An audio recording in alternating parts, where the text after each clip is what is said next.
सभी विद्यार्थियों को मेरा नमस्कार। कक्षा 10 के लिए हमारा आज का टॉपिक है डायरेक्ट एंड इनडायरेक्ट स्पीच में exclamatory sentence.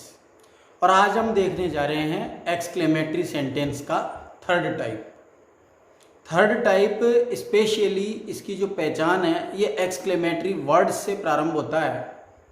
For example hurray, ये प्रसन्नता को प्रकट करने वाला शब्द है। अलास, ये दुख को प्रकट करने वाला शब्द है। वाट, हाउ, ये सरप्राइज को प्रकट करने वाले शब्द हैं। गुड एवंस, सरप्राइज को प्रकट करने वाला शब्द है। तो आइए अब इस टॉपिक को प्रारंभ करते हैं। तो डियर स्टूडेंट्स, आज का टॉपिक है डायरेक्ट एंड इनडायरेक्ट स्पीच में एक्सक्लेमेटरी सेंटेंस। और एक्सक्लेमेटरी सेंटेंस में हम आज देखेंगे थर्ड टाइप की पहचान हुर्रे, अलास आदि शब्दों से प्रारंभ। अब इसका फर्स्ट एग्जांपल समझना है कि ही सेड टू मी, ये तो रिपोर्टिंग वर्ब है और जो इन्वर्टेड कोमा के अंदर वाला भाग होता है वो होता है रिपोर्टेड स्पीच। तो ये प्रारंभ कैसे होगा? तो इसके प्रारंभ में ही शब्द आया है हुर्रे। अब हुर्रे प्रसन्नता को प्रकट करने वाला शब्द है। इस शब्द के जस्ट बाद साइन ऑफ एक्सक्लेमेशन मिलेगा। इससे पूर्व में जो दो टाइप्स इसकी देखी थी उनमें साइन ऑफ एक्सक्लेमेशन मिलता था अंत में, इसमें साइन ऑफ एक्सक्लेमेशन यही मिलेगा। इसके बाद में I have one the match, अब मैं मैच जीत चुका हूं, तो ये प्रसन्नता की बात है, जॉय की बात है। तो अब हम देखेंगे कि इसको किस प्रकार से डायरेक्ट से इनडायरेक्ट में बदलना है।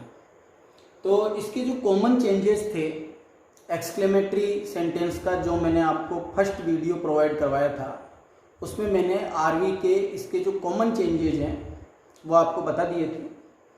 तो हुर्रे से अगर प्रारंभ है, यही इसकी पहचान है कि hurray, alas, what, how, good एवंस ये शब्द वाक्य के प्रारंभ में मिलेंगे और इनके जस्ट बाद मिलेगा साइन ऑफ एक्सक्लेमेशन। तो इसको इनडायरेक्ट स्पीच में कन्वर्ट करना बिल्कुल आसान है। सबसे सरल टाइप ये माना जाता है। सबसे पहले एक्सक्लेम्ड विद जॉय। अब एक्सक्लेम्ड विद जॉय या एक्सक्लेम्ड विद डिलाइट यहाँ पर कर सकते हैं। जॉय या डिलाइट सिमिलर वर्ड्स हैं, ये मैं आपको पूर्व में बता चुका हूँ।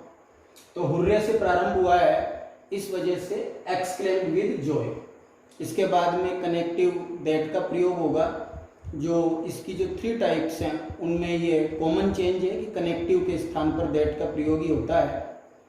अब इसका सबसे सरल नियम यही है कि वाक्य के प्रारंभ में आए हुए विस्मयादि बोधक शब्द को चिन्ह सहित हटा और इसके बाद इसमें साधारण वाक्य के नियमों का प्रयोग होगा। मतलब जो इसका एक्सक्लेमेटरी इफेक्ट है वो उसी जगह समाप्त हो गया जब इस हुर्रे शब्द को चिन्ह सहित हटा दिया। इसके साथ में जो नोट ऑफ एक्सक्लेमेशन है, साइन ऑफ एक्सक्लेमेशन है, वो भी इसी जगह हट जाएगा। तो इसके बाद ये साधारण वाक्य रह गया क्योंकि अंत में फुल स्टॉप है। तो कनेक्टिव के स्थान पर दैट का प्रयोग, ये कॉमन चेंज है। आई फर्स्ट पर्सन है, फर्स्ट पर्सन आरवी के सब्जेक्ट से बदलता है, तो आई का ही से चेंज हो गया ही। इसके बाद टेंस का परिवर्तन जिस प्रकार से करते थे अफर्मेटिव सेंटेंस में, हैज हैव का हैड और वन दी मैच फुल स्टॉप। और अगर कोई आगे प्रोनाउन संबंधी परिवर्तन मिलता है या दूरी या समय संबंधी परिवर्तन मिलता है, जो भी परिवर्तन मिलते हैं वो मैं आपको कॉमन चेंजेज में बता चुका हूँ, उनको उसी प्रकार से बदलना है।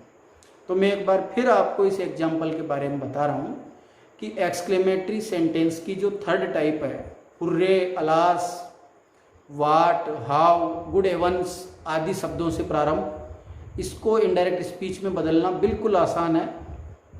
वाक्य के प्रारंभ में दिए गए आरएस में वाक्य के प्रारंभ में दिए गए विस्मयादि बोधक शब्द को चिन्ह सहित हटा दो, इसके बाद साधारण वाक्य के नियमों का प्रयोग होगा। अब देखते हैं नेक्स्ट एग्जाम्पल। नेक्स्ट एग्जाम्पल है कि he said alas I am failed.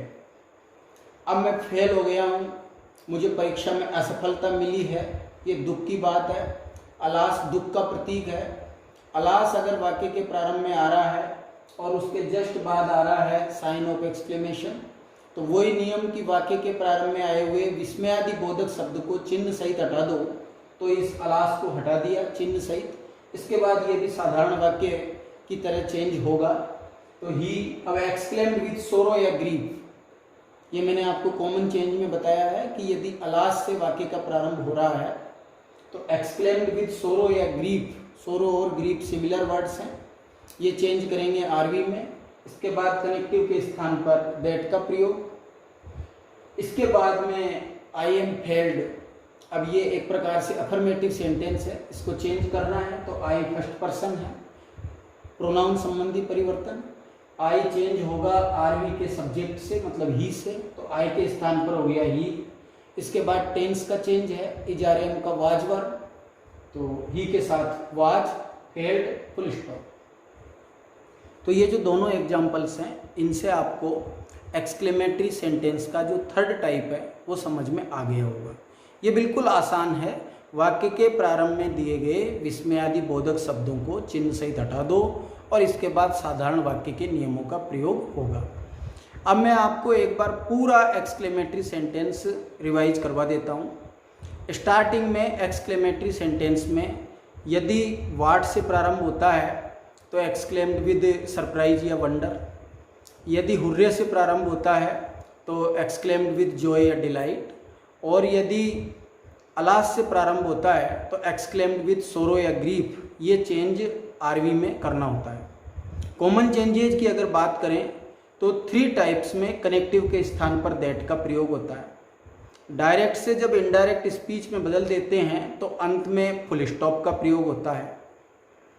पांचों जो प्रकार आपने देखे रिपोर्टेड स्पीच में, जब डायरेक्ट से इनडायरेक्ट में बदलते हैं तो डायरेक्ट में आरएस में कोई भी साइन हो, लेकिन इनडायरेक्ट स्पीच में फुल स्टॉप का प्रयोग होता है। ये सब इसके कॉमन चेंजेज हैं। एक चेंज और आपको विशेष तौर से ध्यान रखना है, जैसे कि फर्स्ट एग्जाम्पल में ही सेड टू मी लिखा गया है।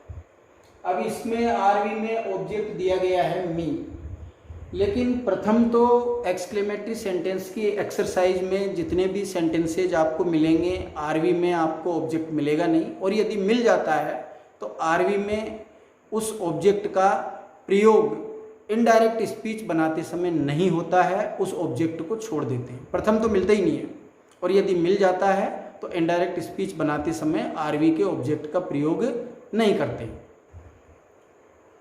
तो डियर स्टूडेंट्स, एक्सक्लेमेटरी सेंटेंस को कठिन माना जाता है। मैंने आपको एक्सक्लेमेटरी सेंटेंसेज के जो भी वीडियोज प्रोवाइड करवाए हैं, सरलता से इनको समझाने की कोशिश की है, और डायरेक्ट एंड इनडायरेक्ट स्पीच का जो इम्पोर्टेंट टॉपिक है वो आज समाप्त होता है। और एक्सक्लेमेटरी सेंटेंस का जो थर्ड टाइप है वो सबसे आसान है कि वाक्य के प्रारंभ में दिए गए विस्मयादि बोधक शब्दों को चिन्ह सहित हटा देना है और इसके बाद साधारण वाक्य के नियमों का प्रयोग करना है। तो आई होप कि आपको ये टॉपिक बहुत अच्छी तरह समझ में आ गया होगा। मेरे वीडियो को लाइक करें और चैनल को सब्सक्राइब करें और ज़्यादा से ज़्यादा शेयर करें। थैंक्स।